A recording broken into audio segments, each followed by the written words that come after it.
کہنے لگے اب تم نے سب باتیں درست بتا دی. غرض بڑی مشکل سے انہوں نے اس بیل کو ذبح کیا جبکہ وہ ایسا کرنے والے لگتے نہ تھے. اور جب تم نے ایک شخص کو قتل کیا تو اس میں باہم جھگڑنے لگے، حالانکہ جو بات تم چھپا رہے تھے اللہ اس کو ظاہر کرنے والا تھا.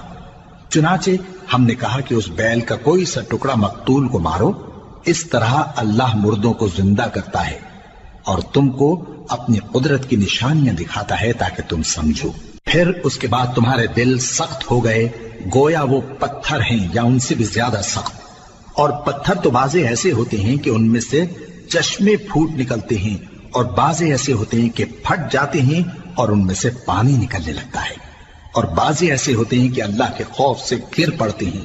اور اللہ تمہارے کرتوتوں سے بے خبر نہیں. مومنو، کیا تم امید رکھتے ہو کہ یہ لوگ تمہارے دین کے قائل ہو جائیں گے؟ حالانکہ ان میں سے کچھ لوگ کلام